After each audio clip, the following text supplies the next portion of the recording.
और कमलनाथ जी का काम आपने देखा है, काम करना जानते हैं, और जो उन्होंने काम शुरू किया था वो काम वो मध्य प्रदेश में पूरा करने जा रहे हैं।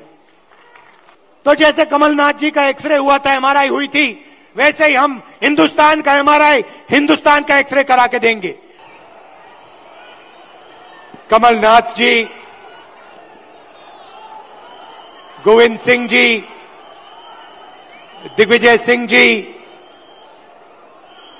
कमलेश्वर पटेल जी, जीतू पटवारी जी, तनखा जी, सुरेश पचौरी जी, कांतिलाल भूरिया जी, कुणाल चौधरी जी, स्टेज पे कांग्रेस पार्टी के वरिष्ठ नेता, हमारे प्यारे कार्यकर्ता, भाइयों और बहनों, मध्य प्रदेश के युवाओं, प्रेस के हमारे मित्रों, आप सबका यहां बहुत बहुत स्वागत।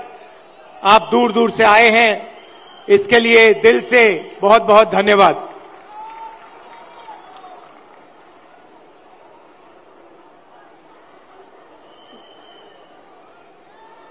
विचारधारा की लड़ाई है। एक तरफ कांग्रेस पार्टी, दूसरी तरफ आरएसएस और बीजेपी, एक तरफ गांधी जी, दूसरे तरफ गोडसे।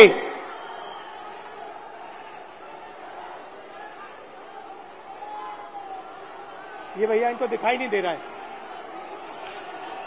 भैया प्रेस वाले थोड़े नीचे हो जाएं तो लोगों को दिखे।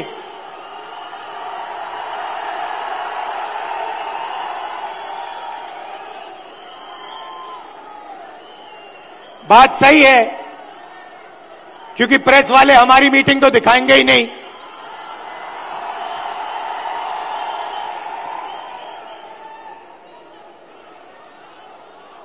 तो एक तरफ गांधी जी, दूसरी तरफ गोडसे, एक तरफ नफरत और हिंसा,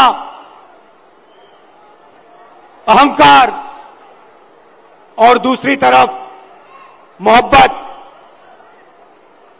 आदर, भाईचारा। अब देखिए, जहां भी ये जाते हैं नफरत फैलाते हैं, गुस्सा पैदा करते हैं। अब हुआ क्या? अब मध्य प्रदेश में, मध्य प्रदेश का युवा, मध्य प्रदेश का किसान इनसे नफरत करने लग गया है। जो उन्होंने जनता के साथ किया, अब जनता उनके साथ कर रही है। और इसीलिए हमने ये 7 यात्राएं, जन आक्रोश यात्राएं मध्य प्रदेश में निकाली हैं। इससे पहले भारत जोड़ो यात्रा में कन्याकुमारी से हम कश्मीर तक चले और मध्य प्रदेश से पैदल निकले। कमलनाथ जी कितने किलोमीटर चले थे हम यहां? नहीं, मध्य प्रदेश में टोटल कितने चले थे? नहीं, यात्रा कितने किलोमीटर चली थी? लगभग 180 किलोमीटर। हाँ, ये देखिए 370 किलोमीटर हमारी यात्रा मध्य प्रदेश में चली थी। किसानों से मिले, युवाओं से मिले, माताएं बहनों से मिले। मुझे सिर्फ 2-3 बातें कही। सबसे पहले, मध्य प्रदेश हिंदुस्तान में भ्रष्टाचार का सेंटर है, एपी सेंटर है। और जितनी जितना भ्रष्टाचार बीजेपी के लोगों ने मध्य प्रदेश में किया है,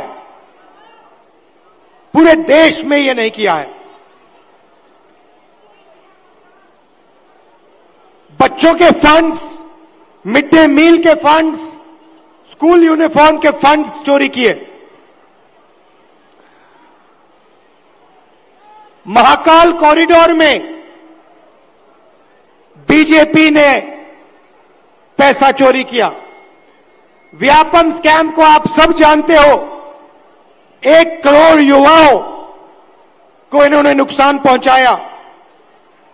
एमबीबीएस की सीट्स बेची जाती हैं और पेपर लीक किए जाते हैं। यह इनका राज है। दूसरी बात, किसानों ने अपनी बात बताई। किसानों ने कहा, और यहां आप सोयाबीन उगाते हो, आप इसको सबसे अच्छी तरह समझोगे कि हमें मध्य प्रदेश की सरकार सही दाम नहीं देती है। अब आप जाइए, छत्तीसगढ़ में जाइए, पास जाइए, दूर नहीं है। छत्तीसगढ़ जाइए और छत्तीसगढ़ के किसी भी किसान से आप पूछिए, छत्तीसगढ़ में धान के लिए किसानों को कितना पैसा मिलता है, कांग्रेस की सरकार कितना पैसा देती है। हमने वायदा किया था 2,500 रुपए धान के लिए दिए जाएंगे, और छत्तीसगढ़ में जो हमने वायदा किया वो हमने वायदा पूरा करके दिखा दिया। मध्य प्रदेश में कर्जा माफी का वायदा किया, छत्तीसगढ़ में किया, राजस्थान में किया, कर्नाटक में किया। हर स्टेट में हमने कर्जा माफी की थी। यहां पे कमलनाथ जी कर्जा माफ करवा रहे थे, और यहां आपको धोखा देके आपकी सरकार को बीजेपी वालों ने चोरी की। सही बात है।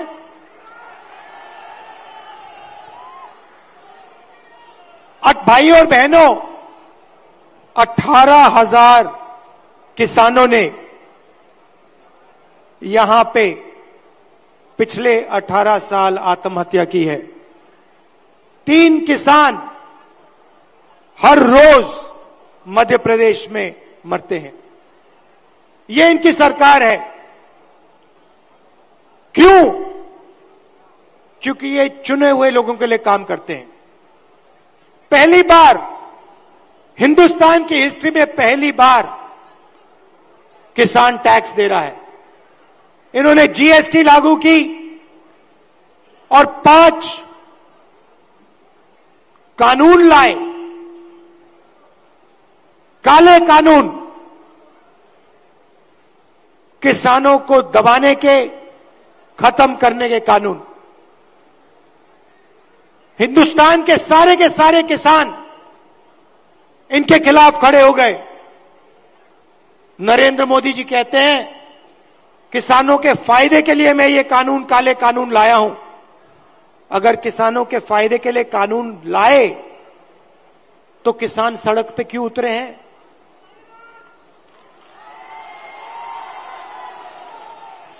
नरेंद्र मोदी जी कहना चाहते थे कि किसानों को कोई समझ नहीं है, किसान अपने हित को नहीं जानते।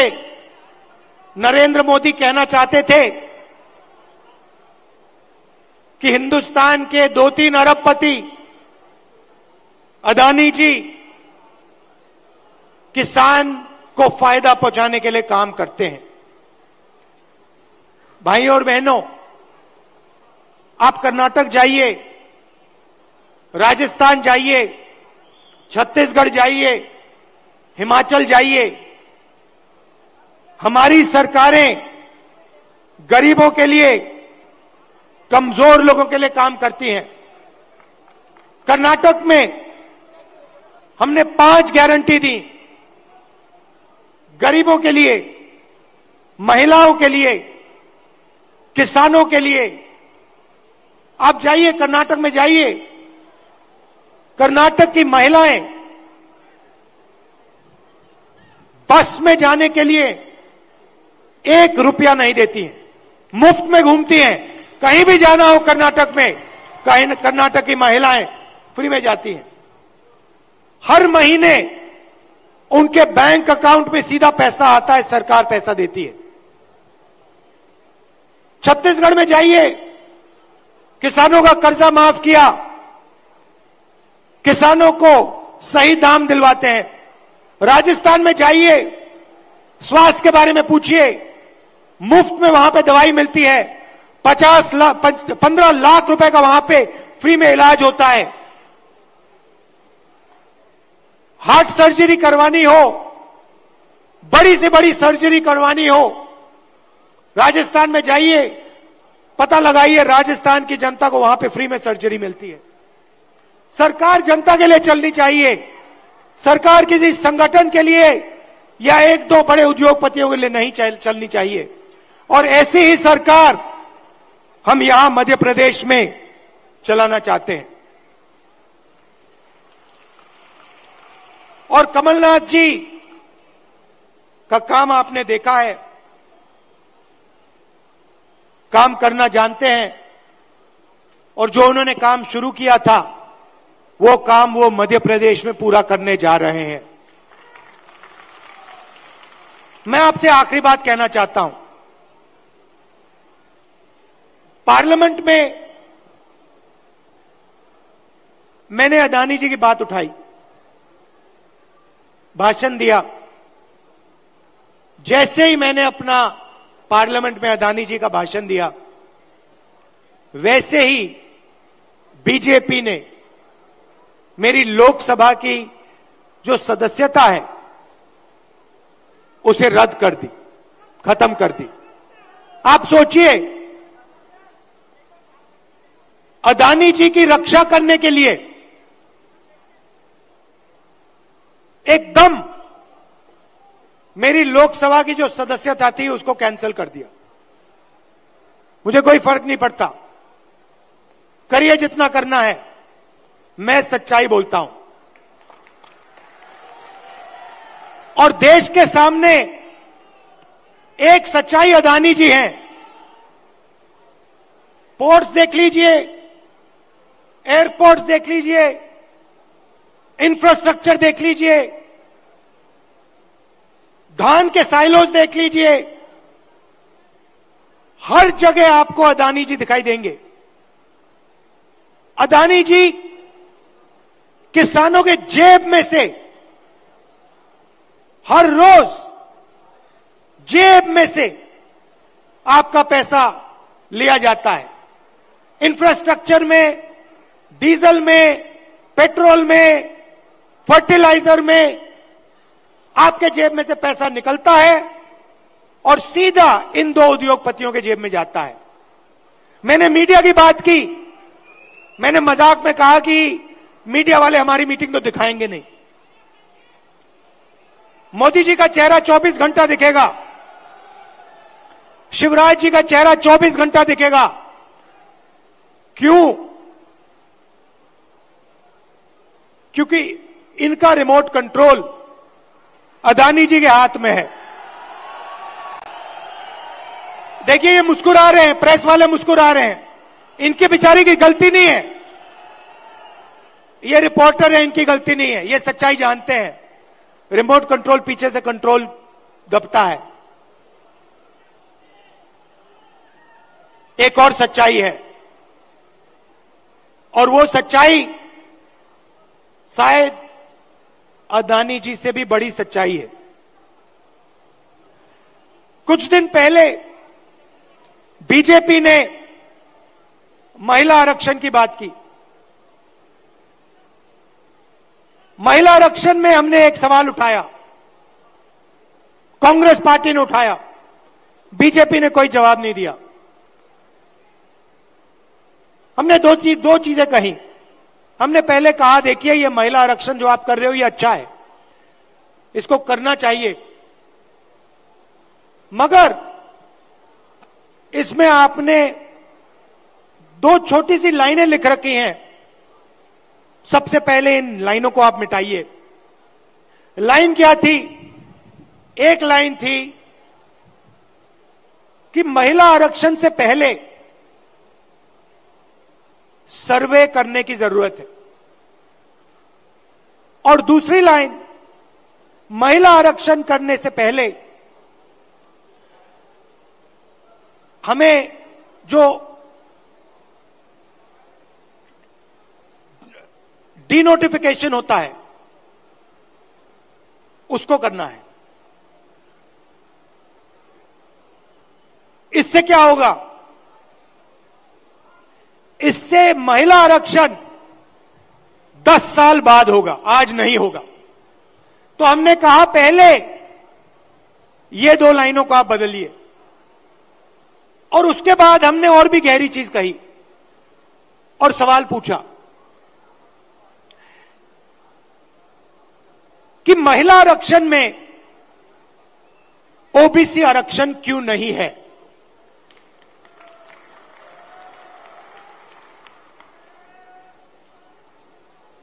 ओबीसी आरक्षण महिला आरक्षण में आपने क्यों नहीं दिया? नरेंद्र मोदी जी, आप कहते हैं कि आप ओबीसी के लिए काम करते हैं, आप ओबीसी के नेता हैं,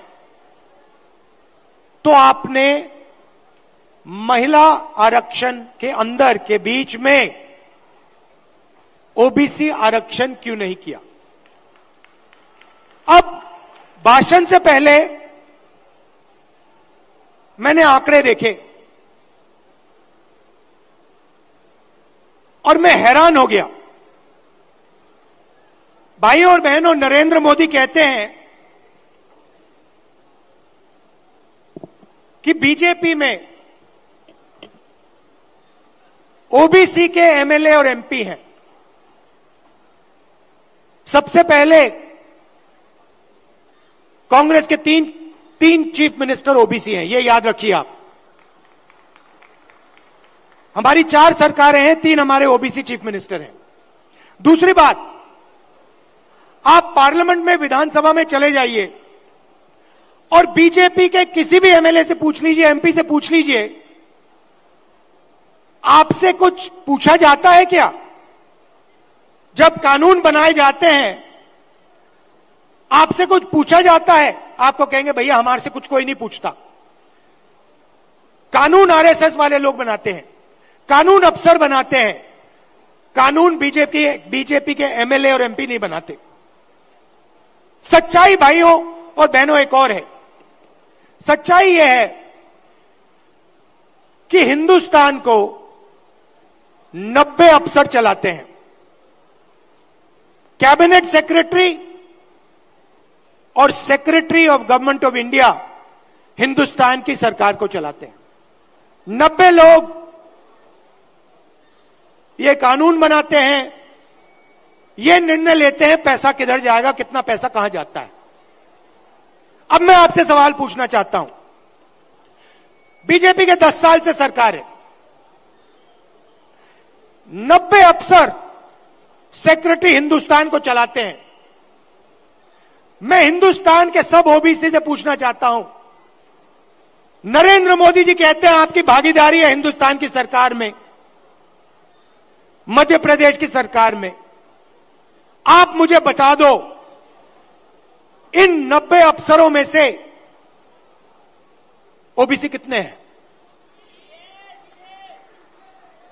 ओबीसी की आबादी कितनी है पहले यह बताओ।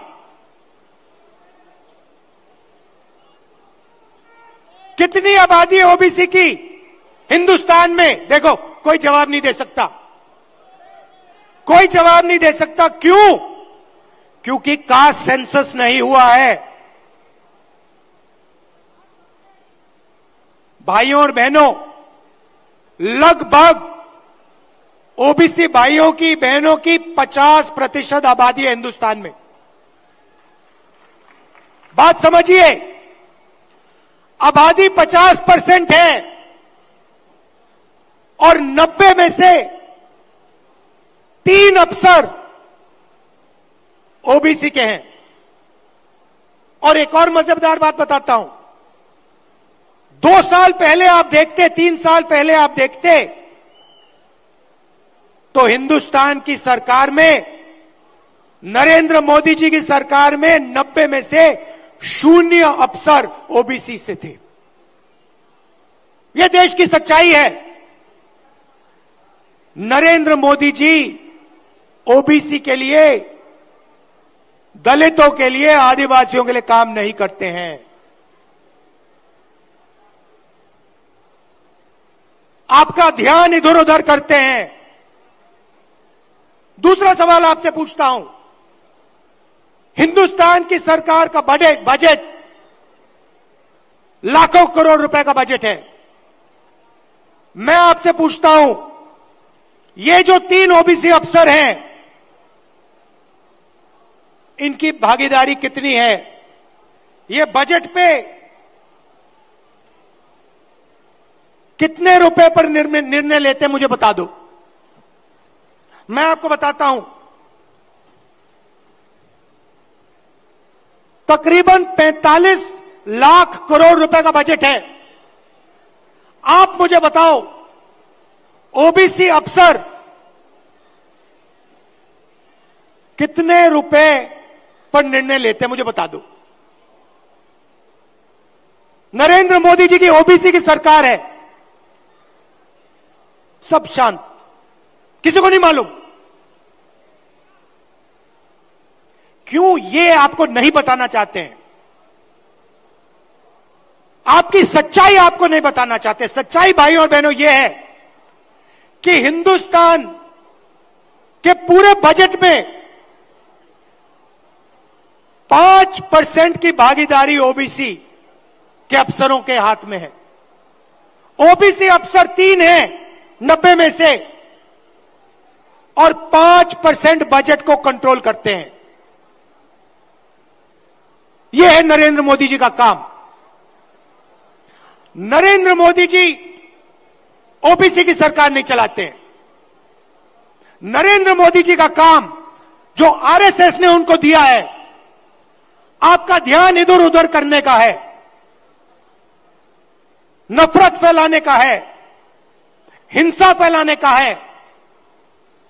अगर सचमुच में नरेंद्र मोदी जी ओबीसी के लिए काम करते थे तो 90 में से 3 अफसर ओबीसी के कैसे हैं? 3-4 साल पहले एक भी अफसर नहीं था ओबीसी का। हिंदुस्तान को तो ये चलाते हैं। शिक्षा में कितना पैसा जाएगा, स्वास्थ्य में कितना पैसा जाएगा, नरेगा कैसे बनेगा, भोजन का अधिकार कैसे डिजाइन होगा, ये तो इन अफसर निर्णय लेते हैं। भाई और बहनों, ओबीसी की सरकार नहीं है। और देखिए, जैसे ही मैं ये बात कहता हूं, आप नोट करना, आज मैंने यहां खुले में यह बात बोली है, ये सारे के सारे टीवी कैमरा बंद हो जाएंगे।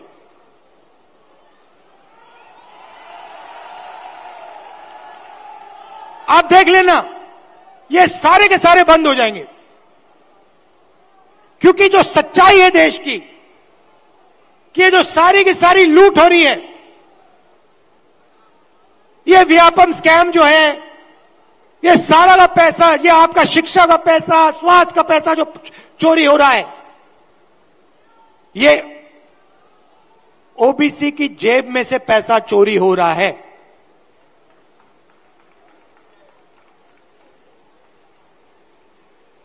ये मैं आपसे कहना चाहता था, इसको आप मत भूलिए। सबसे जरूरी चीज,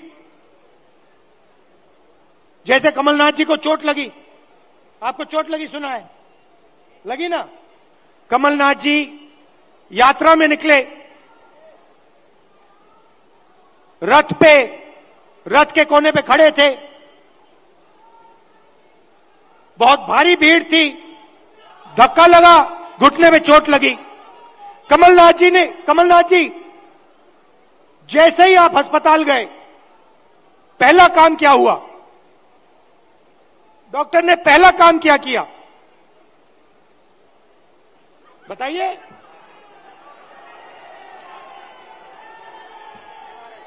पहला काम डॉक्टर ने एक्सरे लिया, एमआरआई लिया। उसके बाद डॉक्टर ने कहा हां, घुटने में यह प्रॉब्लम है। अब मैं यही बात कह रहा हूं,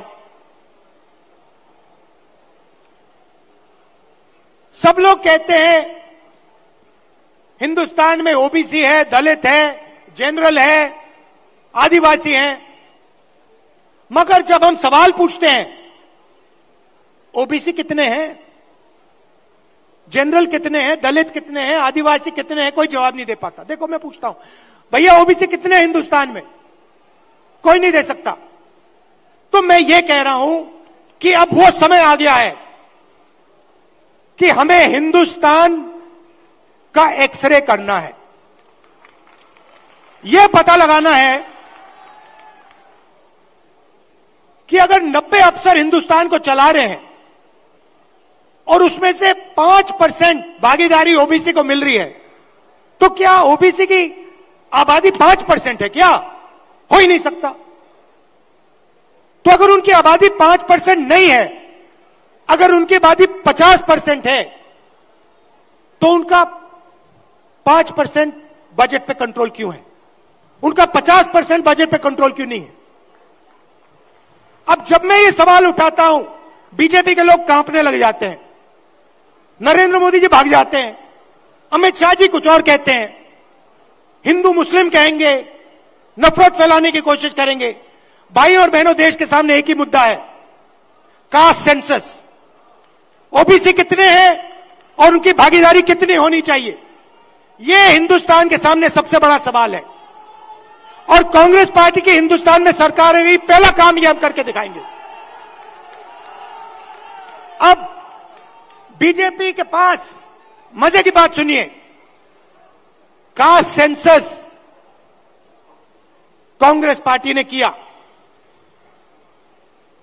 जब हमारी सरकार थी हमने किया। सारे के सारे आंकड़े नरेंद्र मोदी जी के पास हैं। हिंदुस्तान में कौन सी जात की कितनी आबादी है, हिंदुस्तान की सरकार जानती है। हिंदुस्तान में ओबीसी कितने हैं, हिंदुस्तान की सरकार जानती है। नरेंद्र मोदी हिंदुस्तान के ओबीसी को यह बताना नहीं चाहते हैं कि आप कितने हो, क्योंकि वो आपको भागीदारी नहीं देना चाहते हैं, वो आपको सच्ची शक्ति नहीं देना चाहते हैं। वो आपके लोगों को विधानसभा में बैठा देते हैं, मगर फिर उनको बिल्कुल चुप करा देते हैं।